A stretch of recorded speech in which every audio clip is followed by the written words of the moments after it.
Hello viewers, welcome back again to my channel Munshi Grammar School. আজকে আমি তোমাদের সামনে আবার হাজির হয়েছি নতুন একটি টপিক নিয়ে। আগের ভিডিওতে আমি আলোচনা করেছিলাম অফের ব্যবহার নিয়ে। আজকে আমি তোমাদের সামনে কিভাবে অ্যাপোস্ট্রফি এস ব্যবহার করতে হয় এবং কখন করতে হয়, কোথায় করতে হয়, বাংলা কোন ক্ষেত্রে অ্যাপোস্ট্রফি এস আমরা ইউজ করব সেই বিষয়ে একটি বিস্তৃত আলোচনা করতে যাচ্ছি। দেখো, আমি এখানে লিখেছি difference between of and S, apostrophe S.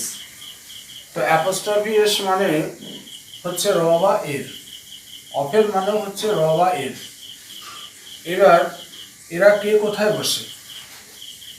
তো বাংলা কোনো বাক্যে যদি অফযুক্ত কোনো র বা এর যুক্ত কোনো অংশ থাকে, তাহলে সেই অংশটির ইংরেজি ট্রান্সলেশন করার সময় আমাদের অফ অথবা অ্যাপোস্ট্রফি এস এই দুটোর মধ্যে যে কোনো একটির সাহায্য নিতে হয়। তো কি করে আমরা অফ বা অ্যাপোস্ট্রফি এসটাকে ব্যবহার করব সেই বিষয়ে একটি আলোচনা। তো আগের ভিডিওটি যারা দেখেছো নিশ্চয়ই অফের ব্যবহার সম্পর্কে তারা জানো। শুধুমাত্র আজকে আমি বলবো যে অ্যাপোস্ট্রফি এস এবং অফের মধ্যে তফাৎটা কোন জায়গায়। তাহলে দেখো, র বা এর বোঝানোর জন্য বাংলা বাক্যে অ্যাপোস্ট্রফি এস সেখানেই ব্যবহার করতে পারবো যেখানে জীবন্ত প্রাণীর ক্ষেত্রে র বা এর ব্যবহার করা হয়। জীবন্ত প্রাণী সেটা হতে হবে, এবং সেই জীবন্ত প্রাণীটা কি হবে না মানুষ প্রাণী। তো সেখানে যদি র বা এর বোঝানোর দরকার হয় তাহলে আমরা অ্যাপোস্ট্রফি এস ব্যবহার করব। আর অফ কিন্তু জীবন্ত জড় সব জায়গাতেই বসে র বা এর বোঝানোর জন্য। তাহলে এই অ্যাপোস্ট্রফি র বা এর যুক্ত অংশটা বাক্যের কোন জায়গায় ব্যবহার করা হয়?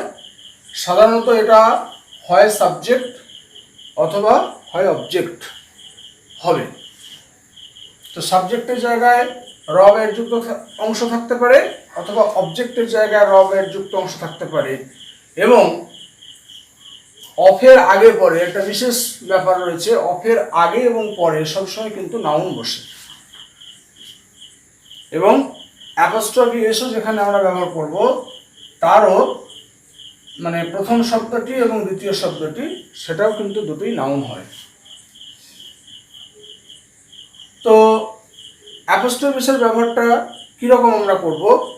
দেখো, এখানে আমরা স্ট্রাকচারে লিখেছি যে বাংলায় যদি র বা এর যুক্ত কোনো অংশ থাকে এবং সেটি জীবন্ত প্রাণী হয় অর্থাৎ মানুষকে বোঝায়, তাহলে সেক্ষেত্রে আমরা তার ট্রান্সলেশন করার সময় প্রথমে যে ওয়ার্ডটা থাকবে সেই ওয়ার্ডটাই বসাবো, তারপরে অ্যাপোস্ট্রফি এস ইউজ করব, তারপরে যে লাস্ট ওয়ার্ড থাকবে সেটা বসাবো। তাহলে সহজেই আমরা অ্যাপোস্ট্রফি এস দিয়ে ট্রান্সলেটটা করে ফেলতে পারবো।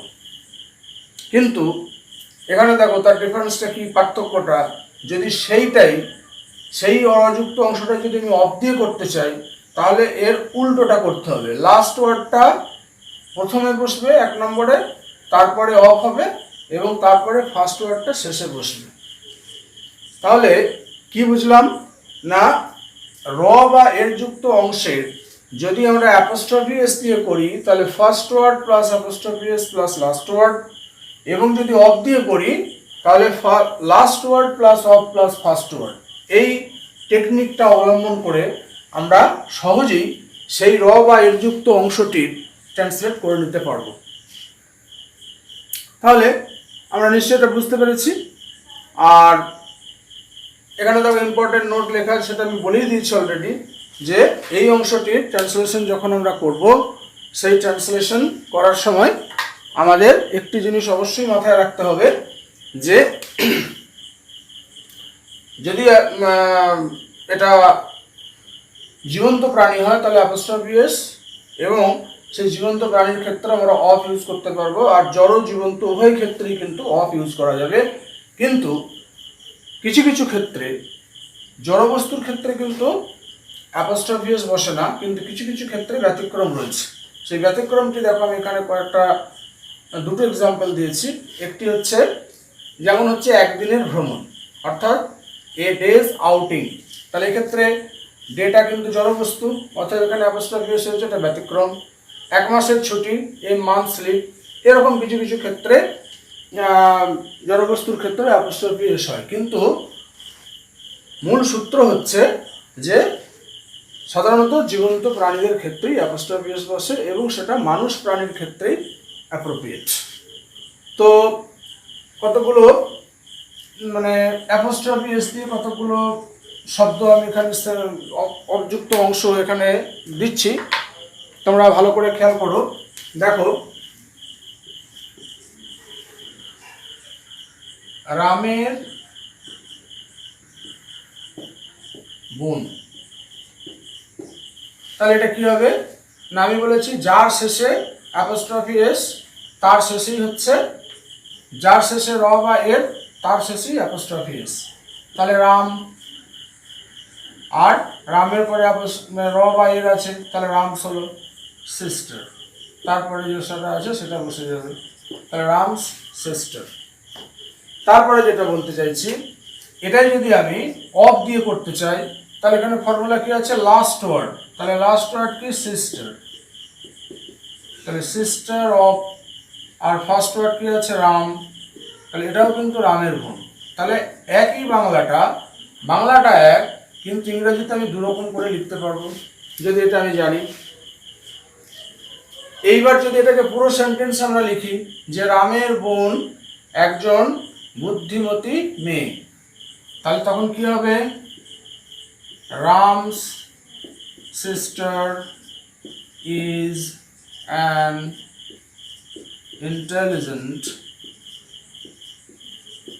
Intelligent girl.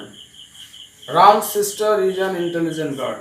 তাহলে এটা পুরো সেন্টেন্স ইউজ করতে পারলাম। তাহলে যদি আমার অ্যাপোস্ট্রফি এর ব্যবহার না জানি আমরা, তাহলে কি হবে, এই যে রামের বোন, এই কথাটা আমরা ট্রান্সলেট করতে পারবো না।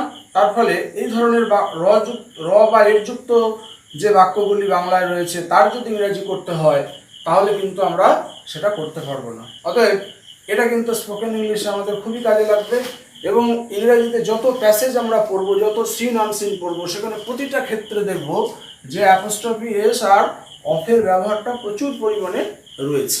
এটা ছাড়া কিন্তু আমরা এক পাও চলতে পারবো না। অতএব আমরা এটি খুব গুরুত্বপূর্ণ জিনিস এখানে শিখছি। যদি এটা আমরা আয়ত্ত করতে পারি, এই ছোট্ট নিয়মটি, তাহলে কিন্তু আমরা এই দুটো দিয়ে হাজার হাজার সেন্টেন্স বানাতে পারবো। তো দেখো, আরও এক্সাম্পল আমি দিচ্ছি। তারপরে হচ্ছে,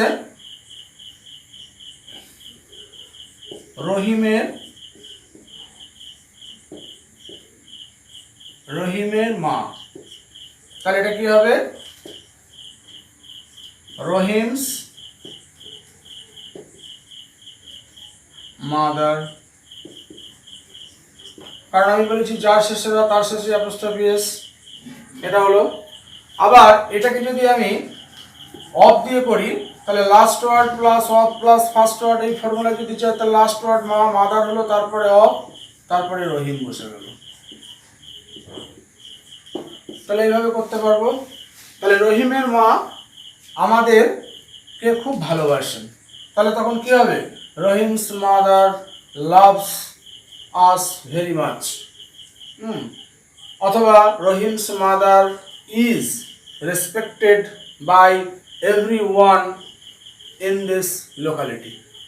তাহলে রহিমের মাকে এই লোকালিটিতে সবার দ্বারা শ্রদ্ধা করা হয়। তাহলে এইভাবে আমরা কিন্তু বাক্যগুলো তৈরি করতে পারবো খুব সহজেই। এইবার যেটা আমি বলছি, তাহলে অ্যাপোস্ট্রফি এস এর ব্যবহার আমরা শিখলাম কিভাবে করতে হয়, এবং এর এক্সাম্পল বা এর হোমওয়ার্ক আমি তোমাদের বাড়িদেরকে পরের ভিডিওতে অ্যাপোস্ট্রফি এস এবং অফ দিয়ে এর পুরো sentence, tense plus apostrophe s plus tense এবং অফ প্লাস টেন্স সমন্বিত বাক্য দিয়ে তোমাদেরকে আমি স্পোকেন ইংলিশ পরবর্তী ভিডিওতে শেখাবো। আগে এই ব্যবহারটা তোমরা ভালো করে শিখে নাও, তাহলে তোমরা ওটা করতে পারবে। তারপরে যে বিষয়টা আমি বলতে যাচ্ছি, যদি বলা হয় যে বালকদের স্কুল, তাহলে সেটা আমরা তার ইংরেজি কেমন করব না, আমরা এরকম সাধারণত লিখি বয়েজ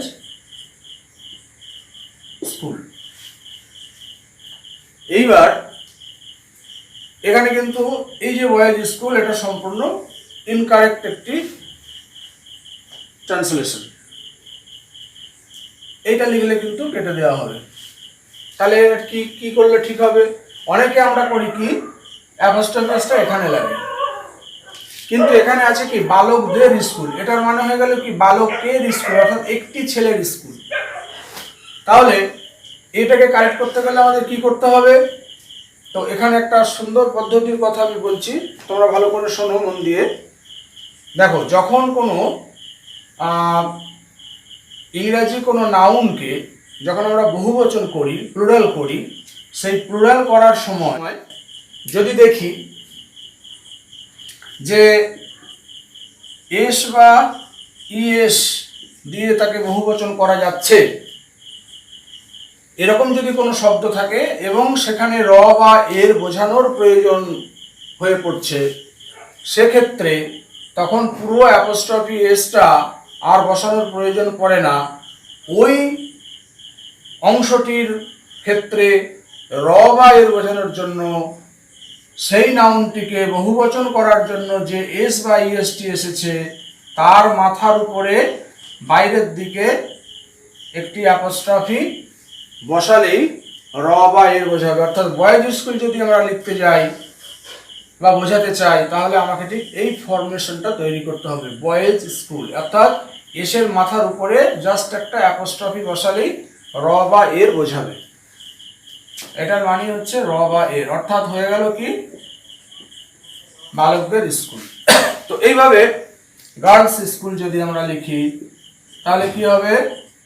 গার্লস স্কুল, মেয়েদের স্কুল।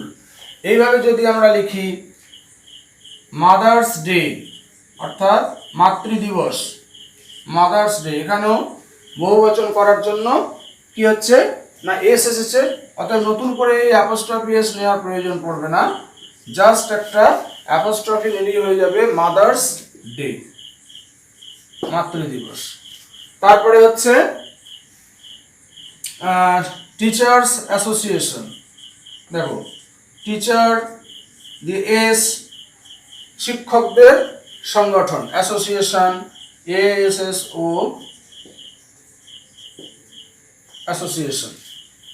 তাহলে আমরা বুঝতে পারলাম। তারপরে এটা আমরা করতে পারি যে মহিলাদের কম্পার্টমেন্ট, তাহলে কেমন করব? Ladies compartment.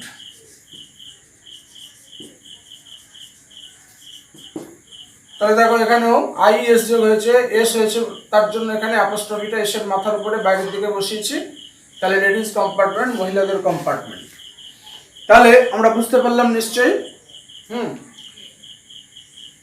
তো এই অ্যাপোস্ট্রফি এসের একটা ব্যতিক্রমী ব্যবহার, এটা অনেকেই এই বিষয়টা সম্পর্কে অবগত নয়, তা আশা করি তোমরা এর ব্যবহারটা বুঝতে পেরেছ।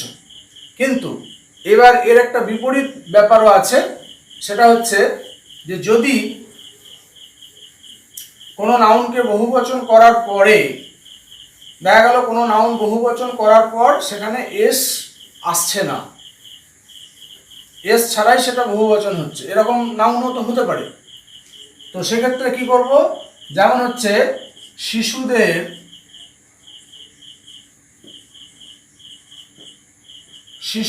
একাডেমি, শিশুদের একাডেমি। তাহলে এখানে শিশু হচ্ছে চাইল্ড, তার বহুবচন কি? চিলড্রেন। তাহলে চিলড্রেন, তাহলে চিলড্রেন একে বহুবচন করার জন্য তো এস আসেনি, অতএব এখানে তখন পুরো অ্যাপোস্ট্রফি এসে নিতে হবে, চিলড্রেন্স একাডেমি, শিশুদের একাডেমি। তারপরে আমরা এটা করতে পারি পুরুষদের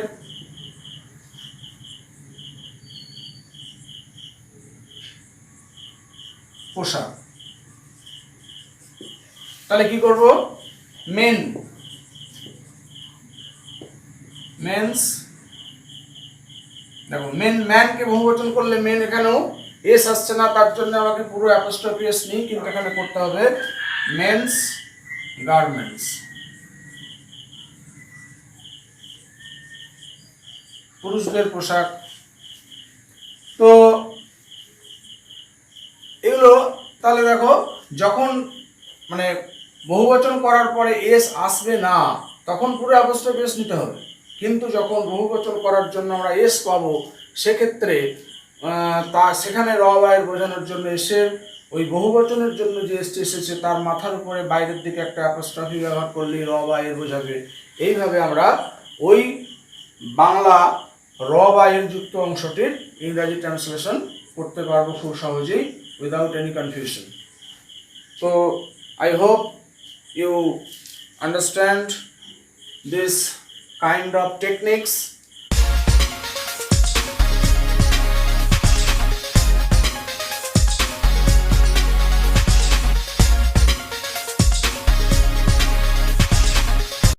I request